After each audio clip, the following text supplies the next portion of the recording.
Krásné nedělní dopoledne vám přeji na Primě a CNN Prima News začíná po letní přestávce partie. Děkuji vám, že se díváte. Jak jste u nás zvyklí, nabízím 2 hodiny politiky, aktuálních otázek a odpovědí svých hostů. V první části to bude názorový duel zástupce vlády a opozice, ve druhé pak velká politická diskuze. Ještě jednou vítejte. Pozvání do dnešní partie přijal pan Vít Rakušan, první vicepremiér, ministr vnitra a předseda hnutí STAN. Dobrý den. Hezkou neděli a díky za pozvání. Díky, že jste přišel. A je tady také pan Tomio Okamura, poslanec, předseda petičního výboru a předseda hnutí SPD. Dobrý den. Dobrý den vám i divákům. Pánové, díky, že jste přijali naše pozvání. Vítám vás tady. Pojďme na aktuální téma. Ministr Pavel Blažek z ODS strávil 5 hodin v restauraci s poradcem bývalého prezidenta Martinem Nejedlým. Informace a fotky přinesly Seznam Zprávy. Pavel Blažek říká, že se v restauraci s panem Nejedlým setkali náhodně, že se u jeho stolu schoval před bouřkou. Premiér Fiala řekl, že tento typ setkání není vhodný. Cituji. Pane Rakušane, jak to setkání nazýváte vy? Takže není vhodný, to je určitě pravda. Já za sebe říkám, i kdyby trakaře padaly, vlétl jsem do restaurace, tak k člověku, jako je pan Nejedlý, bych si opravdu nepřisedl. Takže já to opravdu nepovažuji za vhodné a určitě tuhle věc s panem premiérem Fialou budeme řešit. A s panem Blažkem budete chtít ještě nějaké dalšího vysvětlení? A ostatně věříte tomu jeho vysvětlení, že to bylo náhodné, že se schovávali před bouřkou? Na druhou stranu podle reportérů Seznam Zpráv tam strávil 5 hodin. Tak když se člověk schovává před bouřkou, nemusí asi nikde strávit 5 hodin, to je myslím celkem evidentní. Já nebudu rozporovat, že Pavel Blažek za rohem bydlí, ale to jsou nějaké jednotlivosti. Já se na to dívám trochu z vrchu. Myslím si, že setkání člena vlády s tímto člověkem prostě vhodné každopádně není. Pavel Blažek nám určitě nějaké své vysvětlení bude dávat. Já se o tom budu bavit s panem premiérem, je to určitě zodpovědnost Občanské demokratické strany. Na druhou stranu, já teď trošku budu hrát advokátku pana Blažka, ne protože si to myslím, ale protože on tady není a nemůže se hájit. Pavel Blažek se scházel s Martinem Nejedlým. On říká, že vyjednával novou vládu, že se scházel s prezidentem Milošem Zemanem, mají spolu dobré vztahy, znají se. Proč to teď vadí, že se s ním schází teď a tenkrát to nevadilo? Tak já nepopírám to, že Pavel Blažek určitě v zákulisí vyjednával a vyjednával vždycky dobře a určitě pomáhali tomu, aby vznikla vláda. S Milošem Zemanem měl vždycky nadstandardní vztahy. Na druhou stranu Martin Nejedlý v současné době není v žádné oficiální funkci, pokud je mi známo, a je to člověk, jehož činnost na Pražském hradě určitě má a budí i nějaké pochybnosti. Prostě jednoduše, já už k tomu asi víc říkat nebudu. Je to nevhodná věc, za mě je to nevhodné. Pavel Blažek se k tomu určitě vyjádří, stejně jako premiér Fiala. Ještě dovolte jednu otázku. Člen vašeho předsednictva, pan Matěj Hlavatý, nechal už ve čtvrtek hlasovat o setrvání Pavla Blažka. Na Twitteru nechal spustit anketu. Jak byste v ní hlasoval by? Měl by Pavel Blažek rezignovat, zůstat ve vládě? Já teď nebudu vzkazovat nic Občanské demokratické straně přes média. My jsme vždycky vyvozovali odpovědnost poměrně rychle, ale to je nějaká naše vnitřní kultura. Já budu chtít slyšet názor Petra Fialy, Pavla Blažka. Děkuji vám, pane vicepremiére. Pane Okamuro, vy věříte panu Blažkovi jeho vysvětlení o té schůzce s panem Nejedlým? Upřímně, já vůbec nevím, proč se kdo kde schází. Mě zajímá, co vláda dělá pro občany.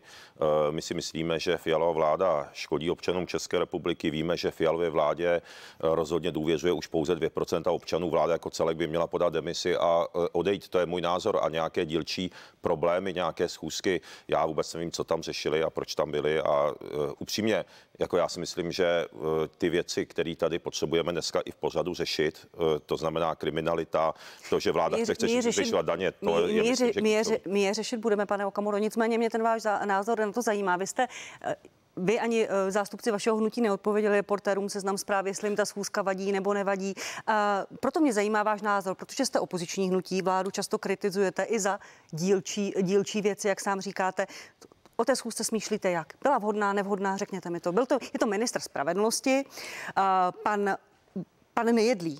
O něj se zajímá BIS, čeká ho v září výslech na BIS, NCOZ prověřuje jeho počínání na hradě. Na hradě byl bez prověrky, bez smlouvy. Mě to zajímá, ten názor na tu schůzku. Tak Seznam Zprávy je podle mého názoru nedůvěryhodný server, takže já Seznam Zprávám v podstatě vůbec odpovídat nechci. Já v případě, že je nějaké téma, tak natočím video na sociální sítě, odpovím jiným médiím, například televizi Prima. Tak mi prosím odpovězte k panu Nejedlému. No takže to, že jsem neodpověděl Seznam Zprávám, to fakt vůbec relevantní není. Já jsem jim prostě ani odpověď nechtěl. Co týče pana Nejedlého, já jsem se s ním v minulosti několikrát sešel, protože byl oficiálním poradcem prezidenta Zemana Takže když třeba pan prezident Zeman měl nějaké názory a byl v tom zdravotním stavu, v kterém byl, tak třeba mi vzkázal něco přes pana Nédlého, nějaké návrhy řešení. Třeba vzpomínám, že to bylo na energetickou krizi, na řešení energetické krizi, kterou Fialova vláda úplně spackala, máme předražené energie. Takže já jsem se s ním sešel v té funkci oficiálního poradce prezidenta Zemana, přímo volného prezidenta, ale teď žádnou funkci nemá, tak já nevím, co tam vlastně řešili. Neodpověděl jste mi, promiňte, při vší úctě na tu otázku. Pan Blažek je ministr spravedlnosti, šéf justice. Pan Nejedlý je zatížený skandál, jakými vadí vám ta schůzka těchto konkrétních dvou lidí?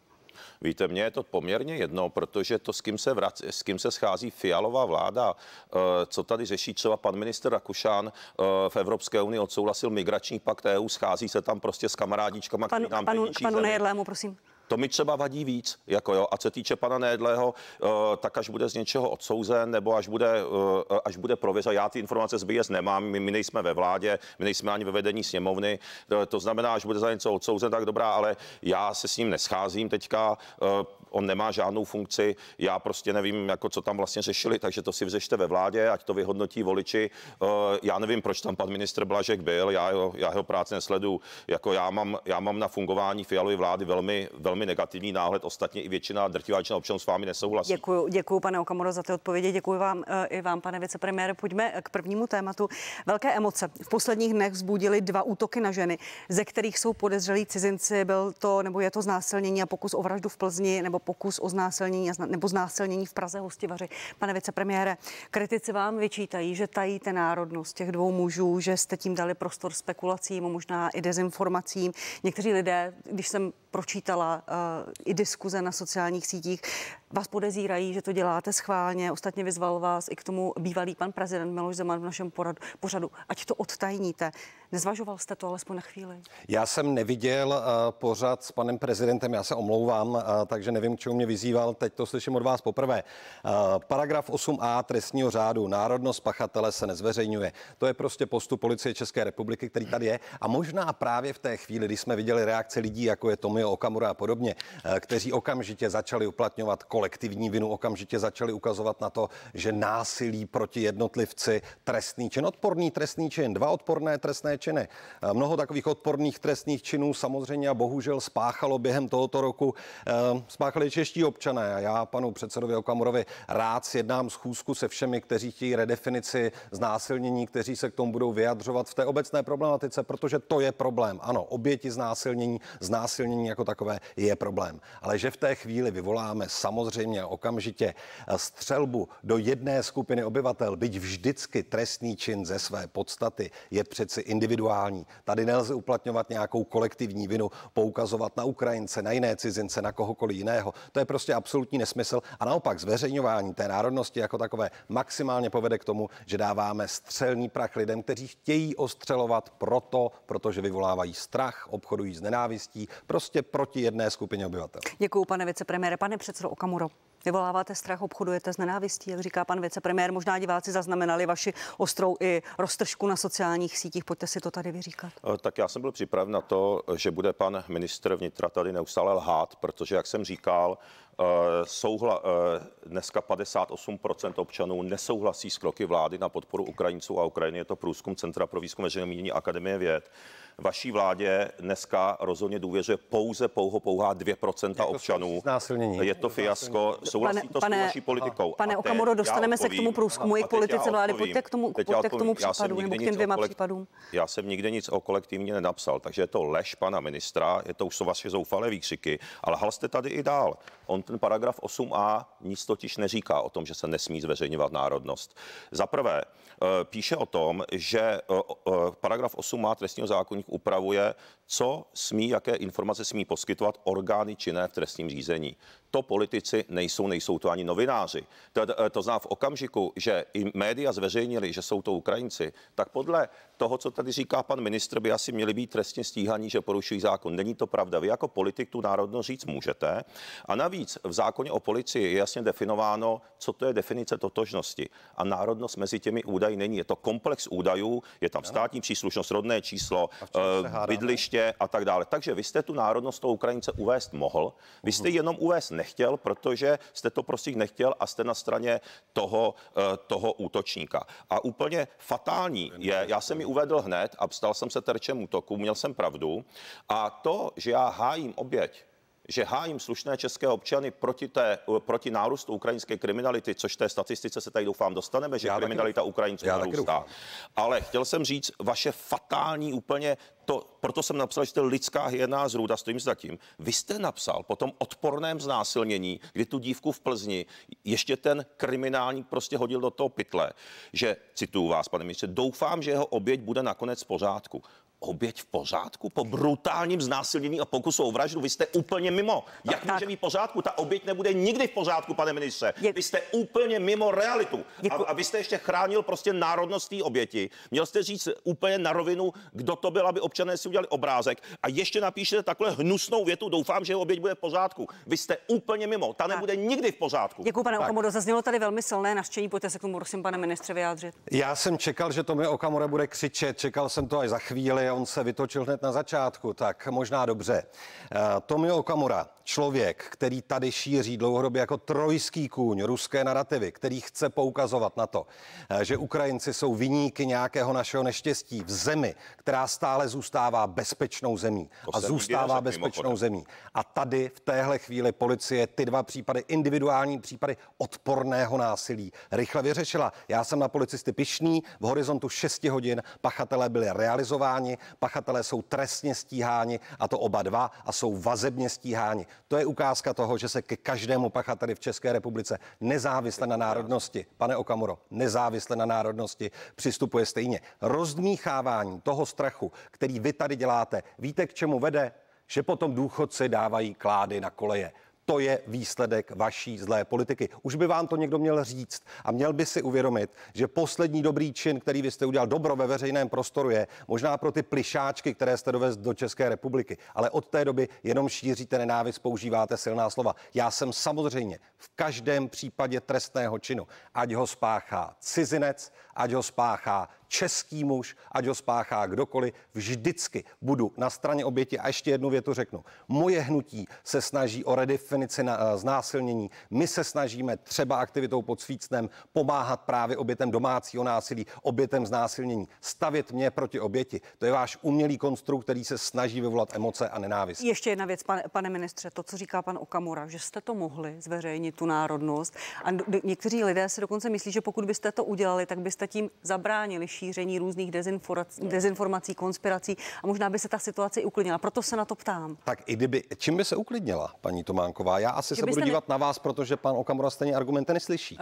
Podle některých vašich kritiků byste tím se vyhnul tomu podezření, že někoho chráníte, to, co říká pan Okamura, že chráníte toho pachatele a tak dále. Možná tím, že byste řekli pachatel pravdu. je vazebně stíhán, tak vůbec nevím, o jaké ochraně pachatele mluvíte. Pachateli toho prvního zločinu v Plzni podle návrhu policie hrozí až výjimečný trest. U toho druhého případu nemůžeme zveřejňovat ani jako policie žádné informace, protože se jedná o nezletilého pachatele. V tom případě se takové informace nezveřejňují. A já nikdy nebudu podporovat, a já si zatím stojím, a je to v pořádku, já nikdy nebudu podporovat nějaké předsudky dané národností v téhle společnosti, ale vždycky odsoudím každého viníka brutálního útoku a vždycky budu trvat na tom, aby policie pracovala rychle, dobře, aby takový člověk, ať jeho národnost jakákoliv, byl pohnán k odpovědnosti. To je přeci základ právního státu a tak to má fungovat. Děkuji. Pane předsedo Okamuro, počkejte. Dobře, pojďte reagovat, ale pak položím otázku. Pojďte reagovat. Tak krátce, tak pan ministr ukázal svoji absolutní nekompetentnost a že vůbec neví, co se na ministerstvu děje. Zveřejňování národnosti dělá totiž vaše vlastní ministerstvo a žádná kolektivní vina v tom není. Já odmítám kolektivní vinu, tu aplikujete naopak vy. No tak vidíme to i u toho, když třeba paušálně nazýváte voliče opozičních stran extremisty a populisty. To jsem z vaší už slyšel několikrát, těch voličů je násobně více než stan. Ale pojďme k tomu zpátky. Já to nemluvím o té vaší vládě, co týče té zpěvačky s rakouským státním příslušností, s tou netrpkou, s tou ruskou zpěvačkou, která vystupuje v Miláně, v Paříži, vystupuje ve svém. Pane Okamuro, já se ani já se vrátím k tomu argumentu. Ale pak chci položit otázku a vrátím se k těm případům.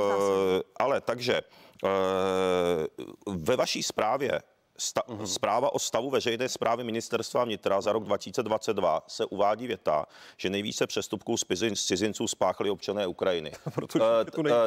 Takže tu národnost tam samozřejmě uvádíte vy a nemá to nic společného s kolektivní vinou. Promiňte, pane Okamuro, ten argument, že Ukrajinců je v populaci 5%, na trestné činnosti se podílejí 4%, jak uvedl policejní prezident na společné tiskové konferenci. A vy říkáte, píšete, bezpečnostní situace kolem Ukrajinců se Fialově vládě vymyká z rukou a obětí jsou slušní občané. Ale ta čísla, ty policejní statistiky mluví proti tomu vašemu argumentu. Tak, další citát, zpráva vydaná nejvyšším státním zastupitelstvím. Je to zpráva za rok z letošní 2023. Cituji, poměrně výrazný nárůst kriminality páchané občany Ukrajiny. To znamená to, že uvádět národnost, tady lžete už od začátku pořadu, uvádí to i státní orgány a nemá to nic společného s kolektivní vinou. Já jsem proti kolektivní vině. To znamená, a nikdy jsem o tom ani nehovořil, takže ten váš laciný argument, myslím, že už jsem to tady vyřešil. Jenom k té mojí otázce.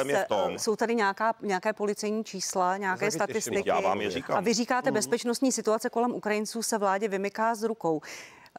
Ten argument jde přímo proti vám a vy jste v podezření, že se snažíte vyvolat dojem, že Ukrajinci jsou nebezpeční a přitom k tomu nemáte žádný podklad. Tak, to jsem nikdy neřekl, ale dám vám jednoduchý příměr.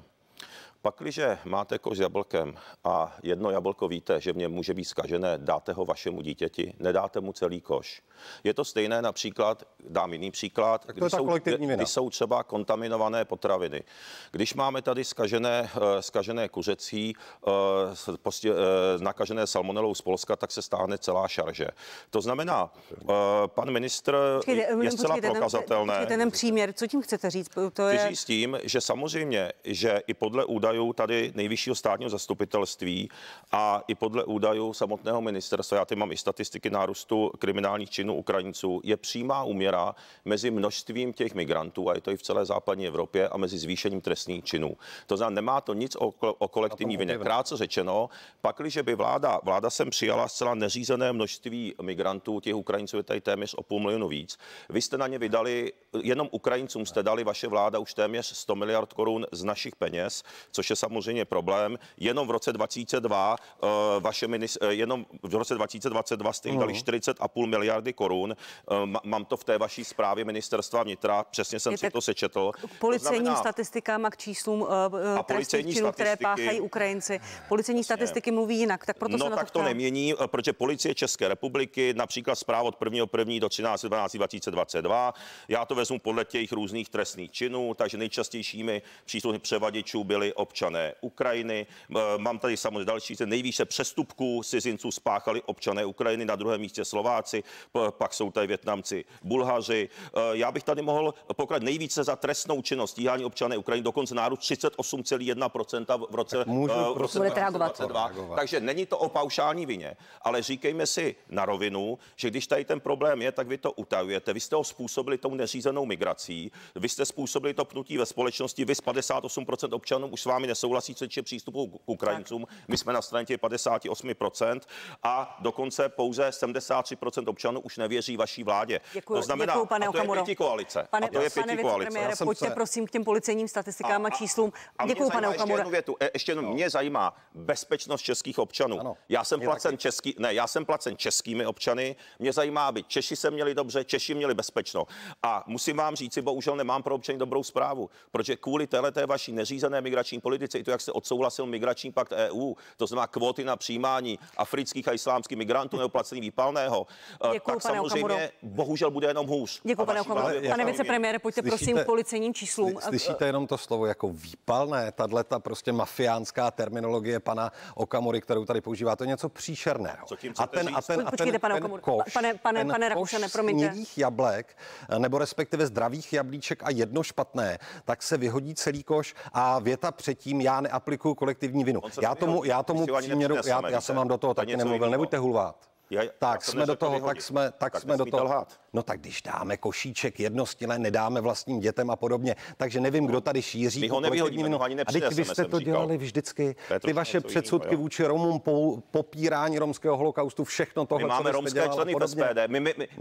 My jsme měli podle serveru Romea nejvíce romských kandidátů ze všech parlamentních stran, co lžete. To je krásný, a jsou to pracující lidé. Zdravotní sestru máme, vychovatele v dětském domově. Přestaňte už lhát. To vám gratuluju.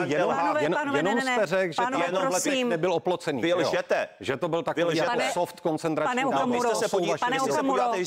Pane Okamuro, prosím. Pane Rakušane. To jsou vaše výroky. Ne, prosím. Vy nevíte, že oplocen nebyl v té dané době? Vrátím se k policejním statistikám. A vy nevíte, že oplocen nebyl v té dané době, nebo plácáte zase nesmysl? Pane Okamuro, pane Okamuro, prosím, nechte mě mluvit. Že romský holokaust byl. To je úplně, že byste to popírali na půdě Poslanecké sněmovny. V historických knihách napsáno, že v tu danou chvíli oplocen nebyla, co na tom špatně. Pane Okamuro, prosím, dost chvíli. Pane Rakušane, prosím.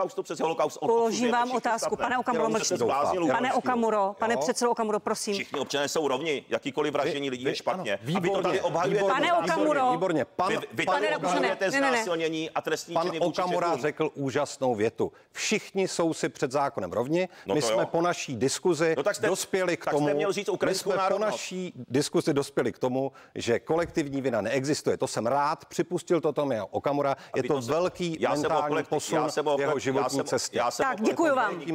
Pane Okamuro. Můžu statistiky? Promiňte, pane Okamuro, prosím.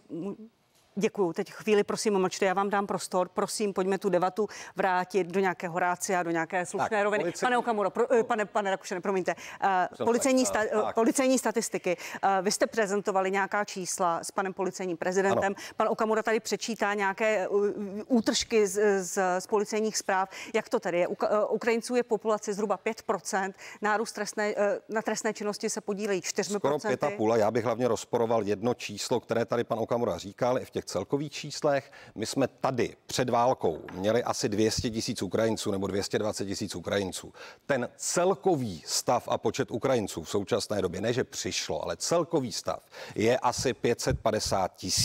Pokud se podíváme na nárůst počtu cizinců obecně v naší společnosti, tak v roce 2020 tvořil počet cizinců v naší společnosti nějakých 6,5%. V současné době je to asi 11,5%, 11,5%. Je to dvojnásobně vyšší počet cizinců. Trestná činnost cizinců v roce 2020 byla 8,5%, v letošním roce je to 11,5%. Tady se ukazuje, že ten nárůst vůbec neodpovídá celkovému počtu nárůstu cizinců na našem území. A pokud máme Ukrajinců takový počet na našem území, no samozřejmě a logicky se i v téhle skupině zvyšuje trestná činnost. To je prostě zcela logické. Ale v současné době máme 5,5% Ukrajinců na našem území. Trestná činnost Ukrajinců v celkovém počtu tvoří asi 4%. Tak čím tady strašíme? Jakým ukrajinským nebezpečím tady strašíme? A to je to, co já vám vyčítám, pane Okamuro.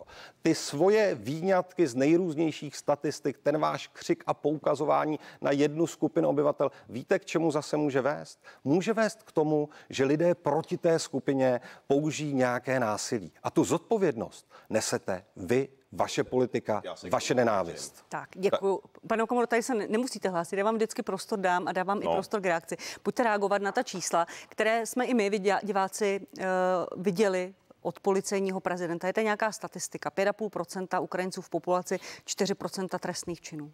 Já bych chtěl vás jenom požádat, abyste mi neříkala příště, že máme mlčet, protože já nejsem nějaký jako tady někdo ze základní školy. Promiňte, pane Okamuro, vy jste skákal do řeči, neakceptoval jste moje připomínky, to jsou tady ty flagrantní lži, ale pojďme udělat pohodový pořad. Takže za prvé, plnou odpovědnost za veškeré ty trestné činy, které tady jsou, má samozřejmě vaše vláda. Vy jste sem pozvali ty migranty, vy jste viníkem tohoto stavu. Mimochodem, pane ministře, aby jsme poukázali na vaši totální selhání a neschopnost, nárůst trestných činů meziroční za rok 2020-2021 je v České republice o 17%. Jsou to trestné činy jako celek.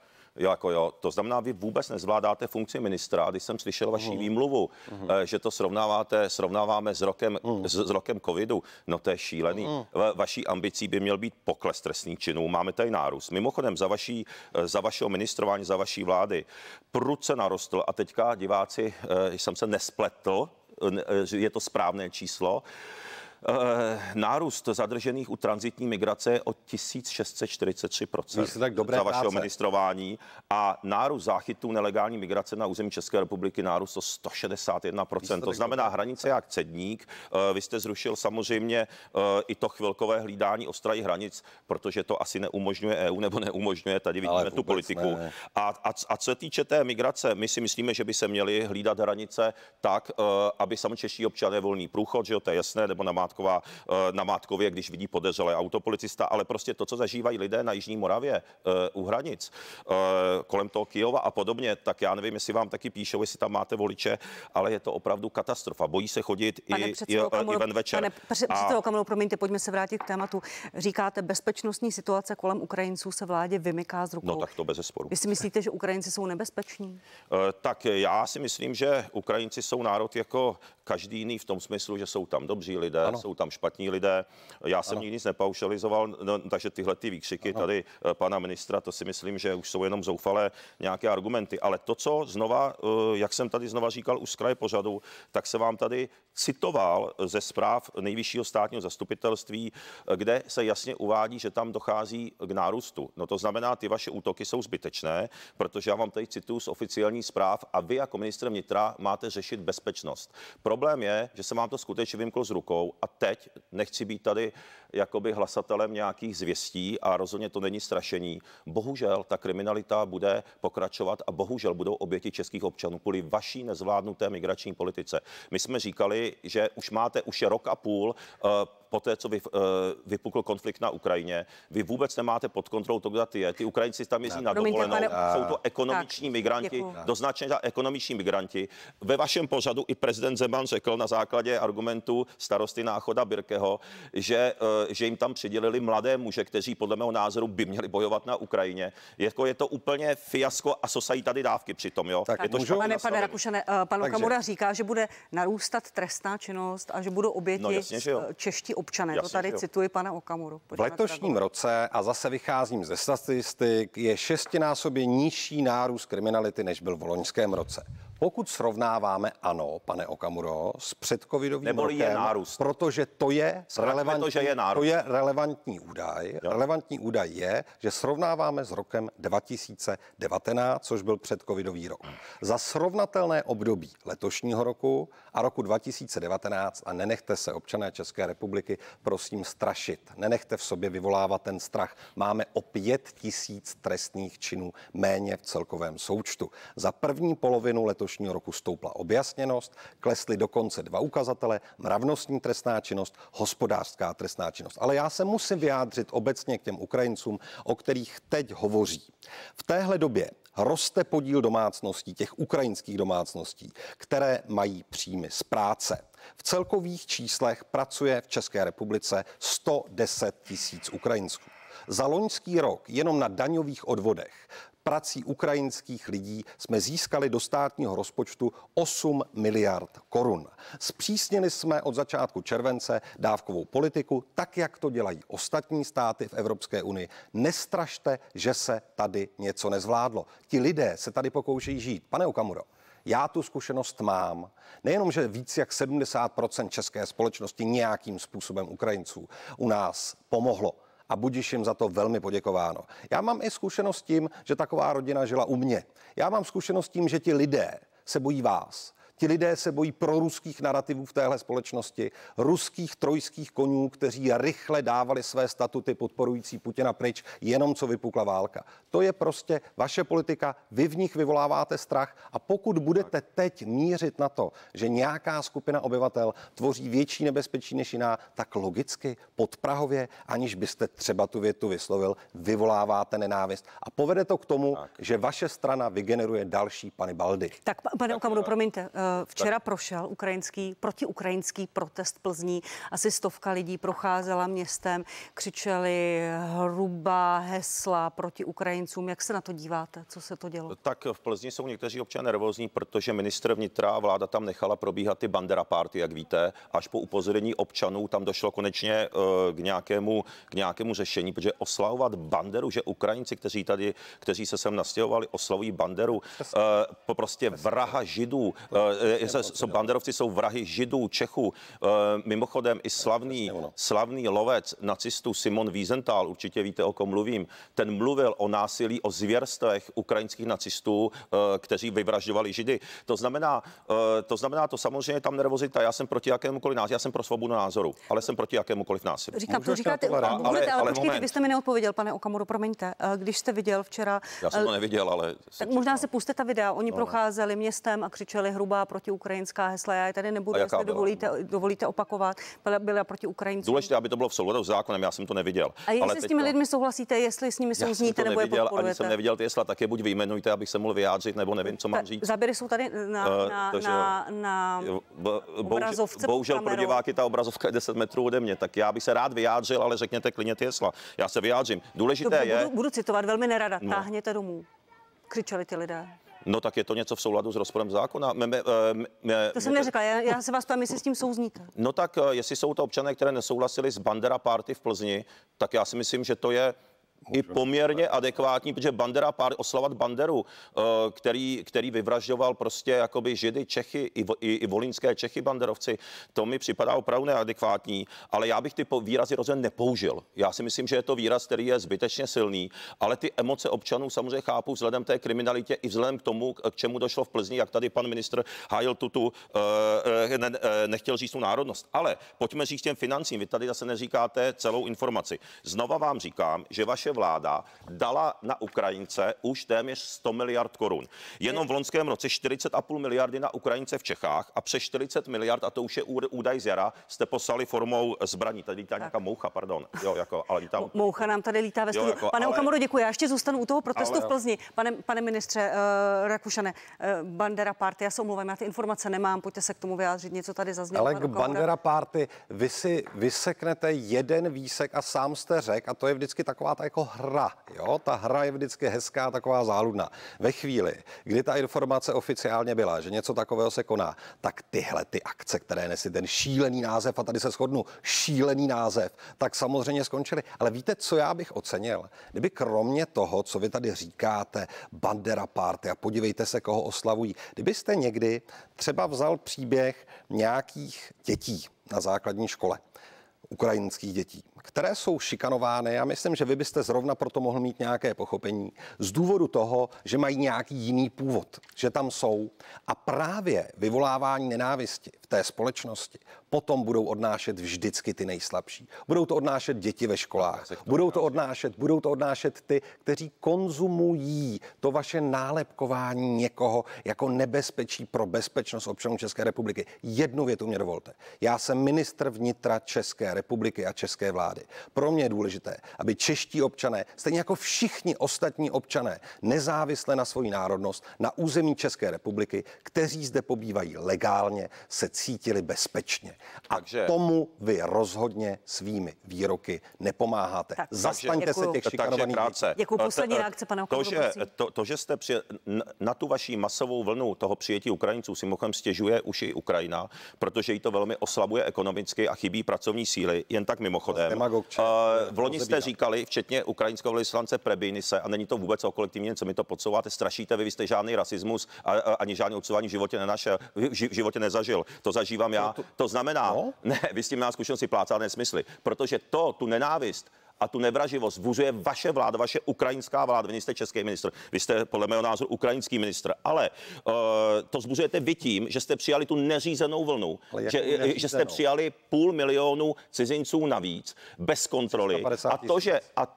A to, že v České republice v České republice vzniká pnutí mezi občany, protože ta Česká republika je jejich a necítí se tady bezpečně, a často v Praze, kde už je každý třetí občan cizinec, a není to nic proti cizincům, já jsem sám napůl Japonec. Vy to pořád to mícháte, vy pořád lživě to ohýbáte tak, abyste vzbudil nenávist a nějakou zášť, a vy rozdělujete neskutečně společnost. Vy vůbec nevíte, co je to rasismus, vy jste ho v životě nezažil. To znamená, neříkejte to mě, který teda myslím, že byste proto měl mít proč mi skákat řeči, chovejte se slušně, jste mi to před chvíli říkal. To znamená, pane Okamuro, jenom poslední reakce. Vy tím neřízeným přijetím toho obrovského množství migrantů jste způsobili to sociální pnutí, způsobujete i ten nárůst té kriminality, protože kdyby tady ti migranti v takovém množství nebyli, tak ta kriminalita nebude.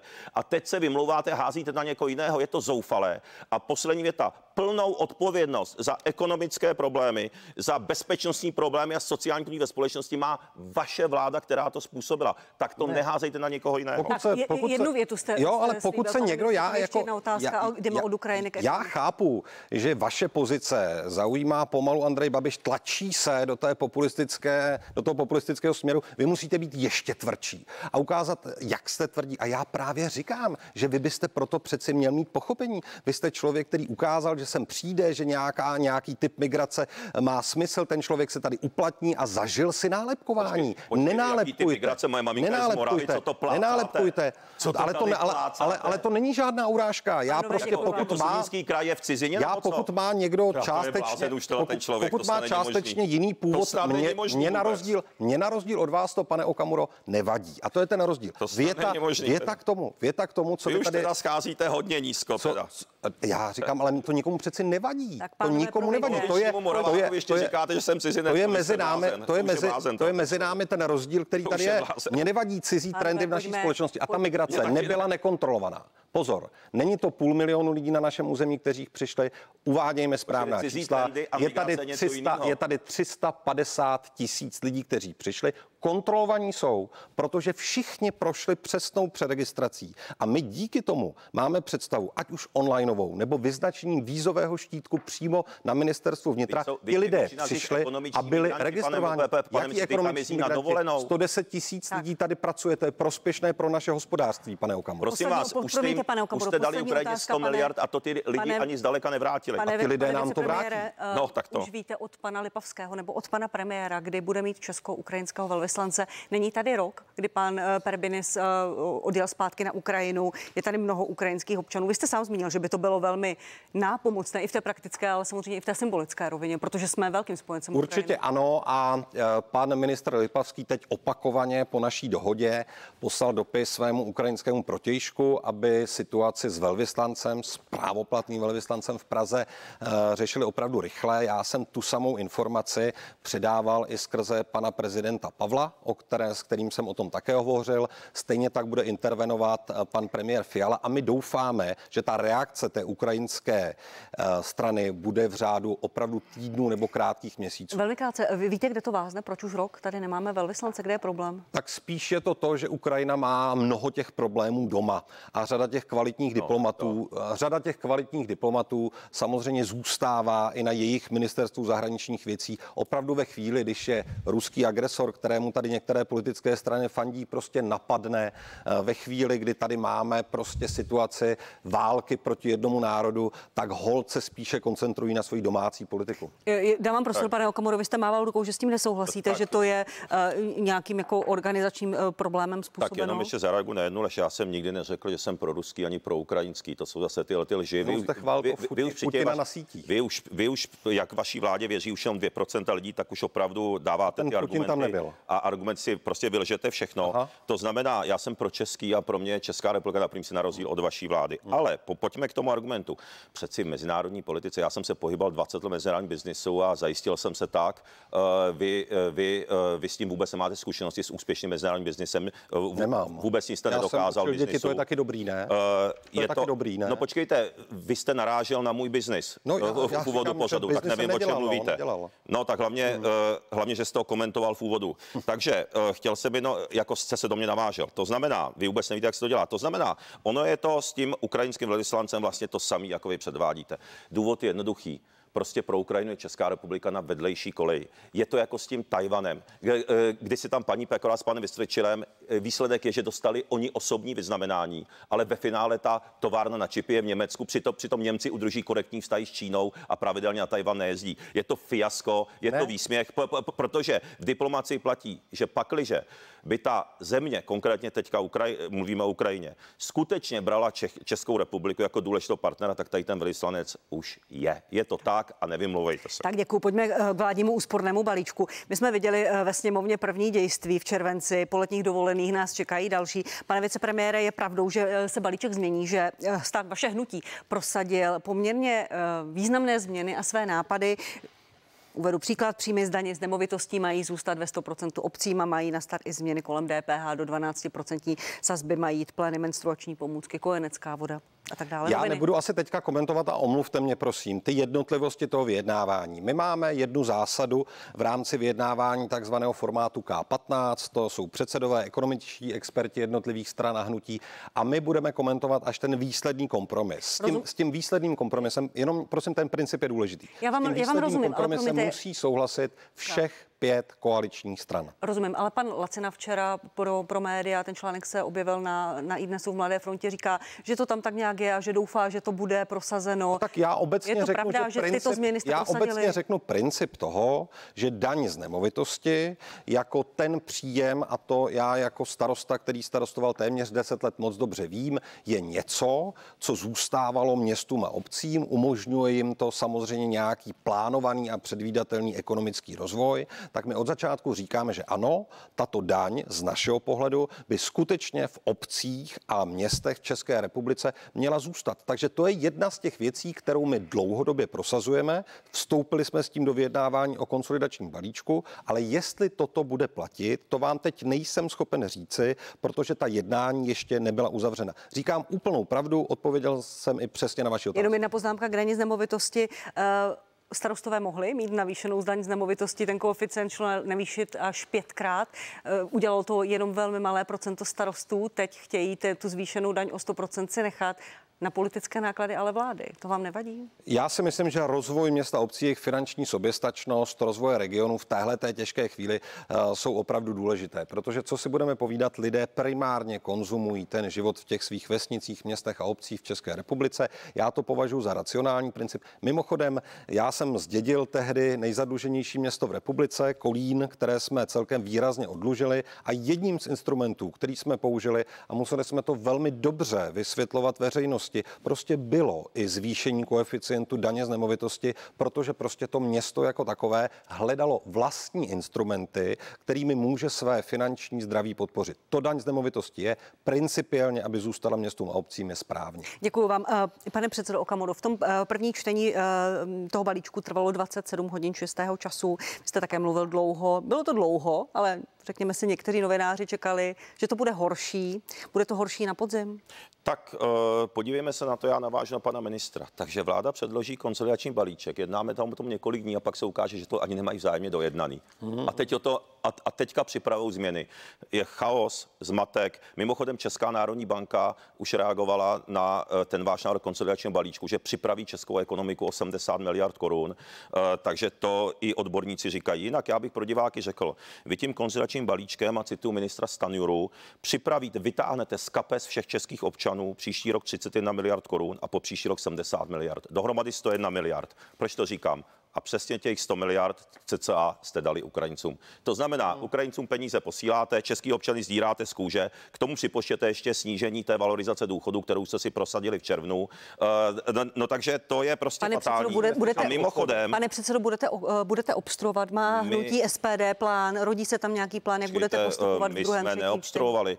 Vláda navrhla více než na 500 stranách přes 50 změn, tak snad máme právo se pokud možno ke každé změně vyjádřit, zvlášť když je tam takovýhle chaos. To jsem vůbec nespochybnila. Ptám se na váš plán, jestli budete obstruovat. My dáváme konstruktivní návrhy, máme připravenou řadu pozměňovacích návrhů, například, aby se zachovala sleva na pracující manžela, manželku. Chceme zachovat školkovné, chceme zachovat slevy na studenta. Vláda vrazila nůž prostě do zad normálně pracujícím rodinám s malými dětmi.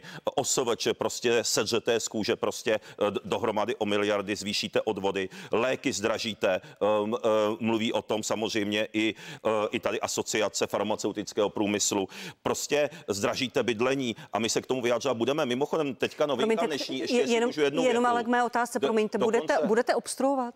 Ale my nikdy... A teď já ty obstrukce nehodnotím. To je právo opozice. Dělali to opozice i současné strany vlády. Já obstrukce odmítám, protože věcné připomínky a podávání pozměňovacích návrhů... 4hodinový projev, to není obstrukce. No tak když navrhuji 70 změn, skoro 70 změn na více než 500 stranách, nezlobte se na mě, pakliže máme právo jako opozice, snad nechcete, abychom těm změnám mlčeli. Vždyť si to vydělte ten počet změn, počtem té délky projevu. Vždyť to snad ke každé změně jsem se vyjádřil, kdybych se chtěl vyjádřit komisaři ke každé změně, tak by to bylo 5 minut na jednu, ale teď je to 100 miliard z kapes občanů, co vaše vláda vytáhne, k tomu přeci nebudeme mlčet. A teďka ale jednu aktualitu. Mezinárodní renomovaná finanční investiční firma Nomura, a citovala to americká renomovaná agentura Bloomberg, tak zařadila nově Českou republiku, že Česká republika jí hrozí největší měnová krize společně s Tureckem a se Srí Lankou kvůli Fialově vládě a skutečně hrozí, že bude náhlý pád koruny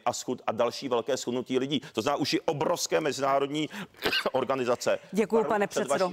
Děkuji, pane předsedo. Abyste to měli brát vážně. Pane vicepremiére Rakušane, pan předseda Okamura už ten průzkum CVVM tady asi 2krát ukazoval. Vaší vládě nedůvěřuje 73% lidí, důvěřuje plně jenom 2% občanů. To znamená, že už mají s vládnutím vlády Petra Fialy problém i vaši voliči nejspíš. Vy jste řekl pro Aktuálně CZ, věřím tomu, že podpora vlády začne v příštích 2 letech stoupat. Kde berete tu jistotu?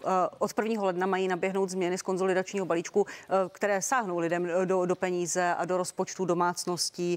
I ministerstvo financí zhoršilo ekonomický výhled. Lidem se nedaří dobře.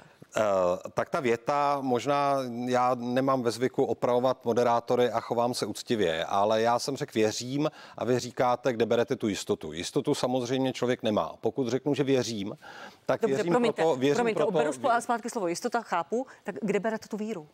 Beru v tom, že tahle vláda se pustila do věcí, které žádné předchozí vlády nedělaly. Pustila se do nepříjemných věcí. Pustila se do toho, aby naše veřejné finance se neřítily do obrovské propasti, kam to nastartovaly ty vlády předchozí. Pustili jsme se do toho, že je chceme konsolidovat a chceme prostě přijít na konci našeho vládnutí s lepšími makroekonomickými čísly, než to bylo v té předchozí době. Důchodovou reformu. Do té se tady nikdo nepouštěl, byť to všichni slibovali a všichni tomu tleskali a podobně. Pouštíme se do velmi nepříjemných věcí, ale já bych chtěl říct jenom ještě jednu věc. Víte, když potom dojde k takovým tragédiím, jako v Řecku, kdy ten stát v podstatě bankrotuje, dostane se do absolutní krize, tak v té chvíli to právě odnáší ti, které rádoby teď tady chrání pan Okamura. To znamená ti nejzranitelnější. Důchodci, lidé, kteří jsou závislí nějakým způsobem na státu, ti všichni to odnesou nejvíce. A tomuto my chceme zabránit a to, že to přináší bolavé výsledky a že pro tu vládu to není jednoduchá, populistická, rychlá politika, která by přinášela zisky, jako když se straší a povídá, no tak to nepřinese. Ale my věříme tomu, že ty výsledky, ať už konsolidačního balíčku, tak dalších i nepříjemných opatření, která vláda tento rok dělá, prostě se dostaví v pozitivně ještě na konci volebního období. My to přeci děláme proto, aby se v České republice žilo udržitelně, aby důchody měly i moje 3 děti, aby to měla generace Husákových dětí, kam nevím, možná oba 2 patříme, já teď nechci říkat, jaký jsme ročník. A to je prostě to, proč my tyhle kroky děláme. A já věřím, že občané zodpovědnou politiku finálně ocení. Děkuju, pane Okamuro, promiňte. Hnutí SPD chce být součástí příští vlády. Cituju vás přesně. S kým byste chtěli vládnout? Tak já, jestli se vyjádřím a hned vám odpovím. Tak za prvé, máme poslední 3 minuty. No právě, tak těm vašim pohádkám nemůže věřit nikdo, protože za vašeho vládnutí při tomto nárůstu deficitu bude deficit přes 1,2 bilionu korun a hrozí, že narazíme na dluhovou brzdu. Zvýšili jste výdaje na obranu nesmyslně. Já jsem pro obranu, já jsem pro modernizaci české armády, ale zvýšit na 2% HDP, což je 21 miliard navíc v situaci, že na to nemáme a že je to na dluh. Promiňte, to samozřejmě je taky problém. Promiňte, může to být někdy součástí jiné diskuze, pane Okamuro, pojďte prosím odpovědět z časových důvodů na otázku. Podpora rodin s dětmi, teď jsme o tom mluvili v konsolidačním balíčku, to má být součástí důchodové reformy, to se tam ale nedali, takže to není žádná důchodová reforma, to je prostě jenom parametrická změna. To jste tam nedali, naopak jste zařízli. Pane Okamuro, rodiny s dětmi. Prosím, s kým byste chtěli vládnout? Tak my bychom samozřejmě nejbližším možným partnerem budou strany, které se případně dostanou do sněmovny, které nemají nic společného s Fialovou vládní pětikoalicí. Doufám, že no tak teoreticky samozřejmě nejbližším partnerem, že tam jiná opoziční strana není, no tak by bylo hnutí ANO. Co týče nás, tak je důležité, abychom udělali takový volební výsledek, abychom byli tím jazyčkem na misce vah. To znamená, minulé volební období už se to těsně málem povedlo, že vlastně jsme měli dohromady v rámci současné opozice 100 hlasů, takže to reálné je a uvidíme, jestli se to povede. Tak zajíci se počítají až po honu. Uvidíme, jak to bude s vládní koalicí. Já si umím představit, vím, že tam probíhají interní schůzky mezi ANO a ODS. Samozřejmě to jsem zvědavý, protože si hnutí ANO chce jít z ODS, no tak to by asi jejich voliči neuvítali. Tak uvidíme, jak to bude, ale jestli můžu ještě jednu větu. Vždyť vy máte jednou tak vysokou inflaci, než je průměr v Evropské unii, nejvyšší propad reálných mezd ze všech zemí v EU o 7,5%. To přeci není žádná konsolidace. O čem to pan... Tak děkuju, pane Okamuro. Děkuju, pane Tak za prvé, my tady tohle přeci děláme proto, aby dlouhodobě ta ekonomická situace byla taková, aby to pozitivně ovlivnilo všechny vrstvy obyvatel. My tady nebudeme žít na dluh. My tady nenecháme spálenou zemi. My tady nenecháme spálenou zemi. A pokud se bavíte o obraně, no tak to, že Česká republika nebude černým pasažerem v rámci Severoatlantické aliance, na to my dva se nikdy neshodneme. Ale naši voliči a voliči, kteří mají prozápadní vidění světa, si rozhodně myslí, že naše členství v Severoatlantické alianci, plnohodnotné členství, je právě zárukou toho, že naši občané budou žít v bezpečí a nebudou podléhat nejrůznějším ruským trolům na našem území a nebudou podléhat ani tomu nebezpečí, které k nám z východu přichází. Naopak výdaje na obranu v téhle těžké době navýšit každopádně potřebujeme a to je něco, co je důležité pro bezpečí všech občanů České republiky. A já dodám jednu větu, já jsem byl veřejným podporovatelem Donalda Trumpa, takže to je doufám typický Američan, že? Tak moc krát vám děkuju, pánové, za dnešní zajímavou místy, emotivní debatu. Vít Rakušan, předseda STANu a ministr vnitra, předseda SPD, pan Tomio Okamura a poslanec. Děkuju vám, pánové, že jste tady byli. Za pozvání, mějte se hezky. A já, jestli dovolíte, diváci, dívejte se i na druhou část Partie. Nabídnu velkou politickou diskuzi za malou chvíli. Paní Věra Kovářová, Kateřina Konečná, Marek Benda a Aleš Juchelka budou mými hosty. Za chvíli pokračujeme na CNN Prima News bez reklamy. Počkejte si nebo si přepněte.